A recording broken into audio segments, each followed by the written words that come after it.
Hello everyone, welcome to Pharmarocks YouTube channel. Pharmarocks के YouTube educational channel में आपका स्वागत है। आज के वीडियो लेक्चर में हम डिटेल में स्टडी करेंगे कुछ इम्पोर्टेंट मेडिकल टर्मिनोलॉजी के बारे में।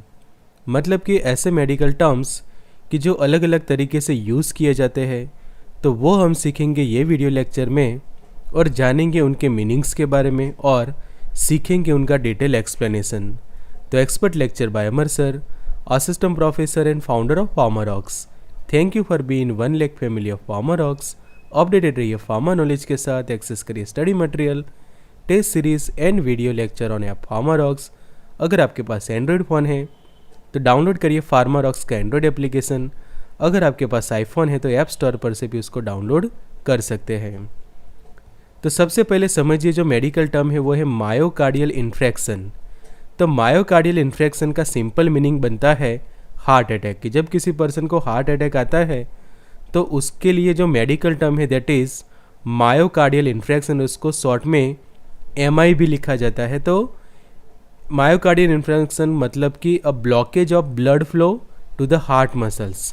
कि हार्ट के जो मसल्स होते हैं वो डैमेज हो जाते हैं, और ये डैमेज होने का रीज़न ये है कि उनको जो ब्लड सप्लाई जो होता है, ब्लड फ्लो, वो रिड्यूस हो जाता है। कि blood flow to the heart वो क्या हो जाता है, ब्लॉकेज होता है। कि blockage of blood flow to the heart.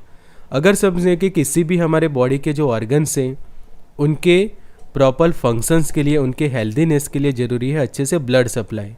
अब जब आपके हार्ट के मसल्स को ही ब्लड सप्लाई नहीं मिलता अच्छे से, तो धीरे धीरे क्या होता है, वो डैमेज होते हैं, और उसका रीज़न होता है आर्टरीज के अंदर ब्लॉकेज। तो a complete obstruction to the blood flow in a coronary artery में result in a myocardial infarction और MI and commonly call a heart attack. तो सिंपल लैंग्वेज में हम उसके हार्ट अटैक कहते हैं, और वो होने का जो रीज़न है कि कंप्लीट ऑब्स्ट्रक्शन। ऑब्स्ट्रक्शन मतलब कि ब्लॉक हो जाना। तो कंप्लीटली जब आपके कोरोनरी आर्टरीज ब्लॉक हो जाती है तो जिसके कारण क्या होता है, जो ब्लड सप्लाई है वो अच्छे से नहीं होता आपके हार्ट को, और उसके कारण जो हार्ट के जो मसल्स है वो धीरे धीरे डैमेज होते हैं, और उनके कारण जो है वो पर्सन को हार्ट अटैक आता है। तो infarction means the death of an area of tissue because of interrupted blood supply. तो मायोकार्डियल मतलब कि हार्ट, और इन्फ्रैक्शन मतलब कि death of an area of a tissue. कि मायो प्लस कार्डियल इन्फ्रैक्शन का मतलब यही होता है कि सिंपल हार्ट अटैक, और उसका रीज़न हमने जान लिया कि जो ऑब्स्ट्रक्शंस हो जाता है जिसके कारण जो ब्लड सप्लाई जो है वो अच्छे से नहीं मिलता वो टिश्यूज़ को, मसल्स वगैरह को, जिसके कारण जो कंडीशन प्रोड्यूस होती है उसको मेडिकल टर्म्स में कहा जाता है मायोकार्डियल इन्फ्रैक्शन। तो ये था फर्स्ट टर्म। सेकंड टर्म है हमारा वो है ग्लूकोमा। तो ग्लूकोमा मतलब क्या? तो ग्लूकोमा जो है वो आई रिलेटेड एक डिसीज़ हम कह सकते हैं। तो ग्लूकोमा में एक्चुअली होता क्या है, तो जो ऑप्टिक नर्व होती है तो वो हो जाती है डैमेज, और जिसके कारण क्या होता है, जो विज़न के ऊपर काफ़ी असर पड़ता है। कि ये डायग्राम में देखिए कि damage to the optic nerve. अब ये ऑप्टिक नर्व डैमेज क्यों होती है, तो ये ऑप्टिक नर्व डैमेज के लिए जो रिस्पॉन्सिबल है वो है इंट्रा ऑक्यूलर प्रेशर का इंक्रीज़ होना। मतलब कि आँखों के अंदर जो प्रेशर होता है वो इंक्रीज़ होता है। कि high pressure in your eyes, आपके आइज़ के अंदर प्रेशर इंक्रीज़ होने के कारण क्या हो जाते हैं, ऑप्टिक नर्व की जो पीछे के पोर्शन में है वो हो जाती है डैमेज। यहाँ पे डायग्राम में देखिए कि पीछे की ओर आई ये ऑप्टिक नर्व जो है वो एक्सेसिव इंट्राओक्यूलर प्रेशर के कारण डैमेज होती है। अब आपके माइंड में ये सवाल होगा कि नॉर्मल आई प्रेशर कितना होता है, तो नॉर्मल होता है 10 से लेकर 20 मिलीमीटर मर्क्यूरी जो यूनिट में मेज़र होता है उतना प्रेशर होता है नॉर्मल। बट वो प्रेशर इंक्रीज़ होगा कि 10 से लेकर 21 जो है वो नॉर्मल है। अब उससे इंक्रीज़ हो जाता है प्रेशर, लाइक समझो कि किसी पर्सन का 25 हो जाता है, 30 हो जाता है, 40 जितना प्रेशर हो जाता है। तो पीछे की ओर रही जो ऑप्टिक नर्व से वो डैमेज होती है, और जिसके कारण जो कंडीशन प्रोड्यूस होती है उसको हम कहते हैं ग्लूकोमा। और glaucoma is the one of the most leading cause of blindness for people over the age 60 years की एज के जो ऊपर के जो पेशेंट्स होते हैं उनके अंदर ये ग्लूकोमा जो है वो कई बार कॉमन बनता है ब्लाइंडनेस के लिए। कि ये एक रीज़न बन जाता है ऐसे लोगों के लिए कि जिनकी एज 60 से अबव है और रेगुलरली समझो कि हेल्थ केयर आप नहीं करते, हेल्थ चेकअप नहीं करवाते, तो उसके कारण ये कॉम्प्लिकेशन जो है वो हो सकता है अबाउट द ग्लूकोमा। तो ग्लूकोमा को हिंदी के अंदर काला मोतिया भी कहते हैं, कि जो डैमेज करते हैं आँखों की ऑप्टिक नर्व्स को। और ऑप्टिक नर्व हमें पता है कि जो विज़न के लिए रिस्पॉन्सिबल होती है, तो अगर ऑप्टिक नर्व ही डैमेज हो जाएगी तो डायरेक्टली व्यक्ति के विज़न के ऊपर जो है वो असर पड़ता है, तो देखने बंद हो जाता है या फिर पार्शियल हो जाता है, कम हो जाता है देखने का। तो ये सब कॉम्प्लिकेशंस होते हैं ग्लूकोमा के अंदर। तीसरा इंपॉर्टेंट जो टर्म है दैट इज़ मायोपिया। मायोपिया क्या है?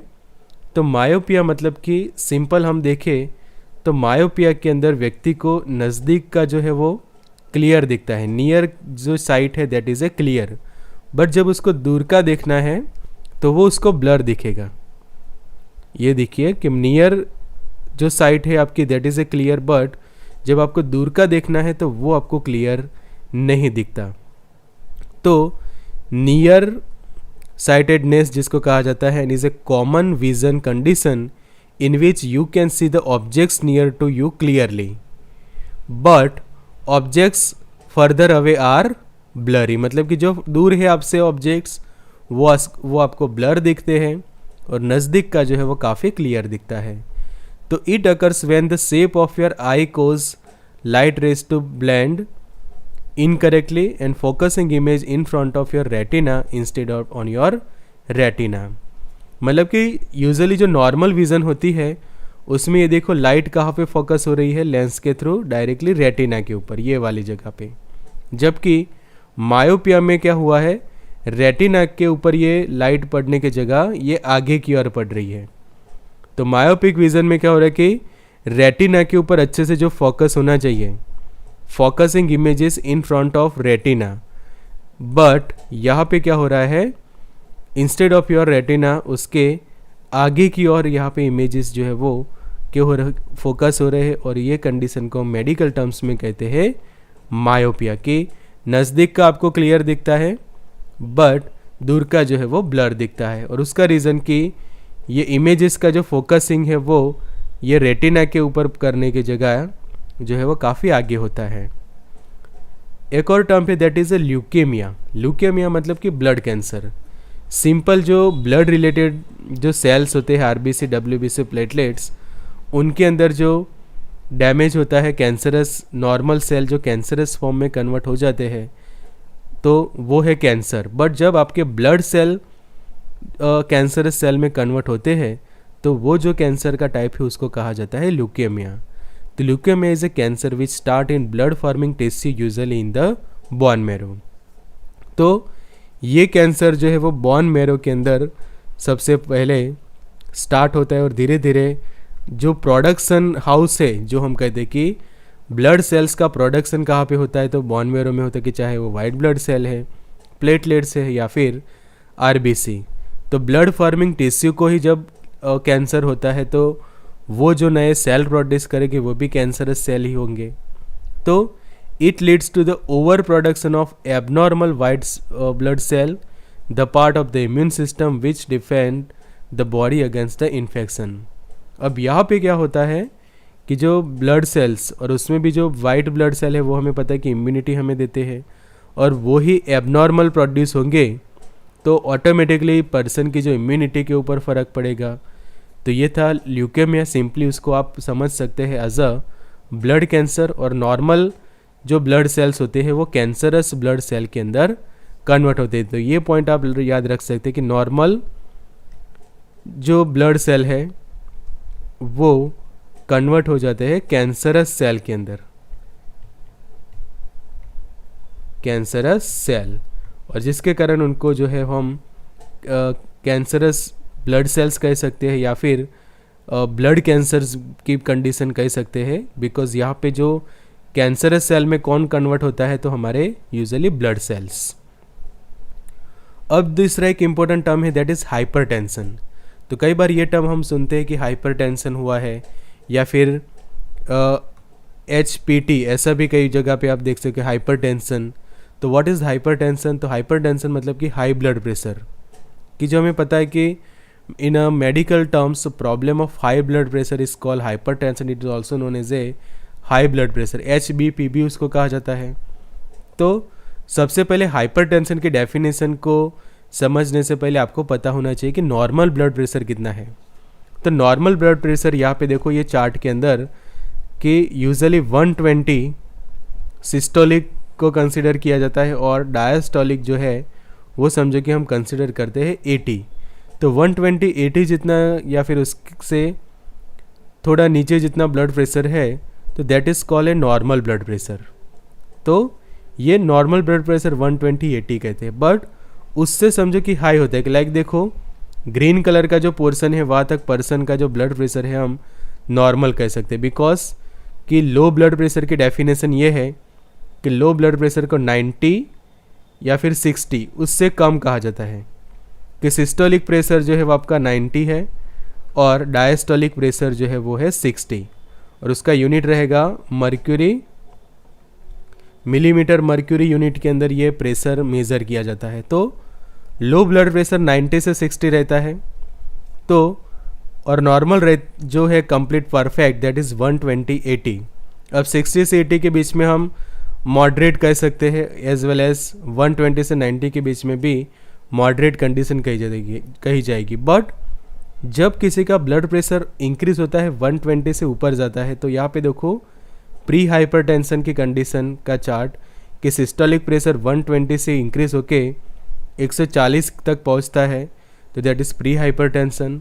वही डायस्टोलिक के अंदर जो 80 होना चाहिए उसके जगह डायस्टोलिक भी होता है 90. सेकंड देखो आप कि हाई जो है कि स्टेज 1 हाइपरटेंशन कि अब इसको कम्प्लीटली स्टेज 1 में कह सकते हैं तो वो 140 से 160 के बीच में जा रहा है सिस्टोलिक प्रेशर. वही डायस्टोलिक आप देखो तो 90 से लेकर 110 के आसपास आपको देखने को मिलता है. और जब स्टेज 2 में पहुंचता है ये कंडीशन तो उस वक्त पर्सन का जो ब्लड प्रेशर है वह 160 से 190 या फिर उससे भी ज़्यादा और डायस्टोलिक प्रेशर उसका 110 से लेकर 100 से लेकर 120 और उससे भी ज़्यादा हो सकता है.